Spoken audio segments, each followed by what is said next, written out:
बारामती विधानसभा मतदारसंघाचे निवडणूक निर्णय अधिकारी वैभव नावडकर सर आपल्याशी सोबत आहेत। सर काय नक्की प्रकार रात्री घडला होता सर? जो प्रश्न आपल्याकडे फ्लाइंग स्क्वॉड ही टीम आहे, स्टॅटिक सर्वेलन्स ह्या टीम आहेत। ह्या टीम्स आपल्याकडे फ्लाइंग स्क्वॉड जे आहे ती फिरतं पथक असतं, ते जे आहे ते आचारसंहिता भंगाच्या शिवाय या इतर काही तक्रारी असतील तर त्यावर कारवाई करतं। स्टॅटिक सर्वेलन्स टीम जसं तुम्हाला माहिती आहे की वेगवेगळ्या ठिकाणी जी रक्कम पकडली जाते नाक्यावर तपासणी करून ते टीम काम करत असतात।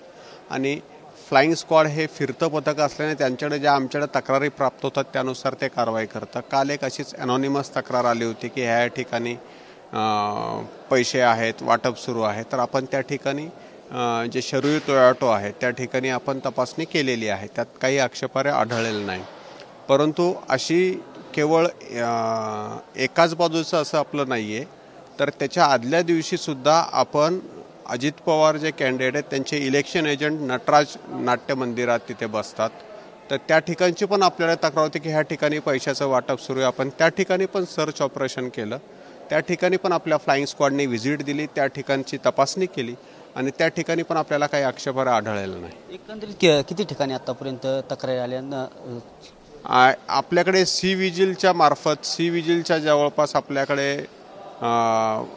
52 ते 55 तक्रारी सी-विजिल ॲपवर आलेल्या आहेत आणि अशा वेगवेगळ्या तक्रारी जवळपास 5 ते 6 आलेल्या आहेत, ज्यामध्ये ह्या 2 तक्रारी पैशाबाबतच्या होत्या आणि इतर तक्रारी वेगवेगळ्या ठिकाणी प्रचार चालू आहे बिना परवानगी वगैरे ह्या तक्रारी होत्या, त्याची आपण तपासणी केलेली आहे। आता उद्या निवडणूक प्रक्रिया पार पडत आहे, कशा पद्धतीने तालुक्यामध्ये प्रक्रिया पार पडणार आहे, कशा पद्धतीने?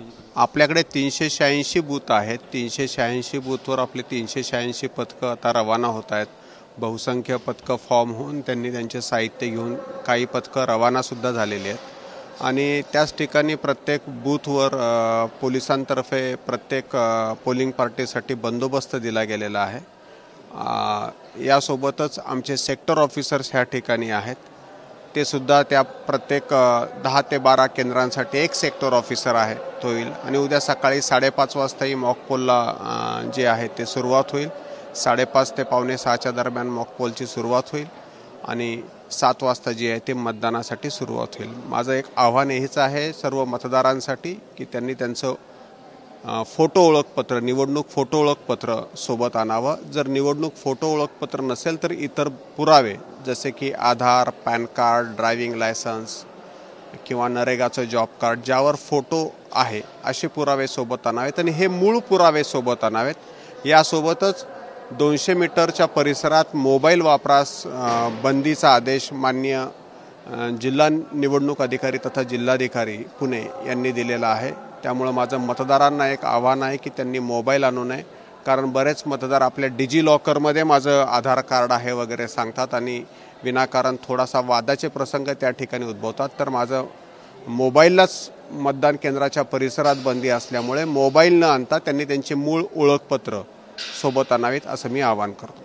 हे होते बारामती विधानसभा मतदारसंघाचे निवडणूक निर्णय अधिकारी वैभव नावडकर। निवडणुकी प्रक्रियेसंदर्भात त्यांनी यावेळी माहिती दिली आहे आणि तपास यंत्रणेसंदर्भात दोन्ही बाजूचा तपास करण्यात येत आहे अशी देखील त्यांनी माहिती दिली आहे।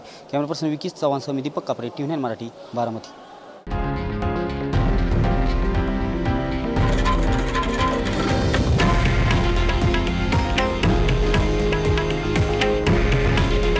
हे आहे देशातील नंबर 1 न्यूज नेटवर्क आणि आपण पाहत आहात TV9 मराठी। काळजी तुमची, हित महाराष्ट्राचं।